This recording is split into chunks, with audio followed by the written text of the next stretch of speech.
Hello friend, welcome! Thank you na agad sa panonood ng video na to. Share ko lang sa iyo to. Yan, yung Money for Life workbook. Okay, so ano ba yung laman ng Money for Life workbook? Ito yung aking personal na kopya ng Money for Life workbook. Yan, sa unang pahina, unang pahina talaga, unang page. Yan, merong tinatawag na SMART goals. Ano ba yung meaning nun? Specific, measurable, achievable, relevant, and time-bound. So, nilagay ko na dito kung ano yung mga example na specific goals ko. Halimbawa, house renovation, car, saka yung special ministry. So, magkano siya? Measurable ba siya? Achievable ba siya? Okay? Relevant ba siya? At may timeline ba siya? Yan. Tapos, lagay natin dito kung na-accomplish na natin siya. Okay? Kamusta naman yung cash flow statement? So, ano naman yung objectives nitong cash flow statement? Para malaman mo kung healthy ba yung cash flow mo. Ganun lang kasimple. Ano yung joint income ninyo? Pwede nyo ilagay dito. So dito, kami ni Mrs. 50,000. Less the tax, 45,000. Estimated lang. Ganun din, estimated din ng fixed saka variable. So dalawang klase ng expenses. Merong fixed expenses saka variable expenses. Katulad din sa income, meron ding fixed, meron ding variable. Okay? Ngayon, magkano siya? Nakalagay dito, total is 41,500. So, magkano pa ang natira? So, may natira pa, 3,500. So, ang objectives, magkaroon ka syempre ng matitira. Pagka wala, alam mo na, di ba? Kaya, yan, diyan malalaman mo kung healthy ba ang cash flow mo. Then again, meron ka pa rin gustong i-target na emergency fund, importante ba sa tingin mo magkaroon nito? 3 times to 6 times of your monthly expenses. So, nilagay ko syempre, again, specific ba ito? Ito ba ay measurable? Achievable ba to? Importante ba yan? Yan. So, dito malalaman mo dyan, magkano? For 124,500 in my case, dahil 41,500 ang monthly expenses ko. Okay? Base dun sa sagot dito. Yan. So, naging sagot dun sa total cash at outflows.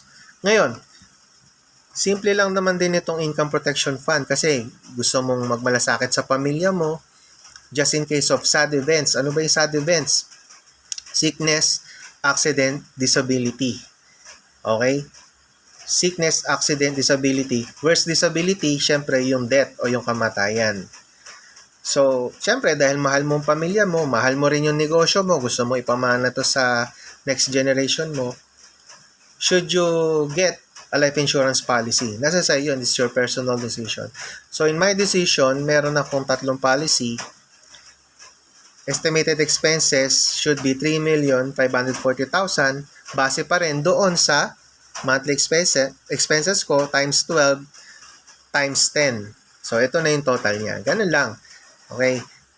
So, yung liquid assets, so yun nga, yung total insurance coverage kasama na yung living benefits, 1,361,722. Still required is 2,178,278. So, then, ilagay mo pa rin ulit kung kailan mo siya na-accomplish. Magkano ba yung health protection fund mo dapat? Kasi ang pinaka-minimum ngayon ng cost ng critical illness 2 million.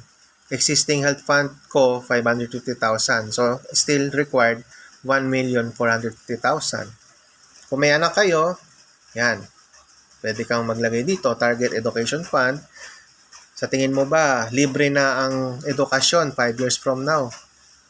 Okay, so, retirement fund, magre-retire ka ba? Di ba? So, lagay mo dito yan. May milestone ka ba sa buhay? May rule of thumb din yan na nakalagay dito. Hindi ko na sinagutan yan. Okay. And, okay, state tax fund. Ano pa ba?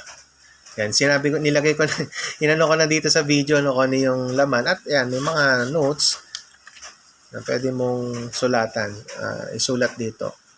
Kung ano pa yung other concerns mo regarding about your financial planning. So, this is for free. Pwede ko itong ibigay sa iyo. Pwede kong ipadala through LBC. I will search for electronic copy for sure. Send ko sa email mo or sa messenger mo. Or ako mismo, personal, na pupunta sa iyo para pag-usapan ang tungkol dito. So again, hindi ka naman obligado na mag-avail ng insurance plan, kasi personal na bagay yon. At saka, hindi natin alam, yung insurability. So we just assess as field underwriters kung ang isa ba ay insurable o hindi.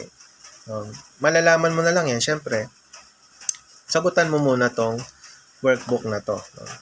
Kung sa tingin mo ay worth it ba na magkaroon ka ng income coverage or income replacement fund, income protection fund. So again, it's personal decision. Ito naman, gusto ko lang mag-add ng value sa iyo. And yun lang naman, Pwede kang mag-comment sa akin, pwede mong bisitahin yung aking webpage sa Facebook. Yan. At yun lang. Maraming salamat sa panonood ng video na to. Hope to see you soon and take care.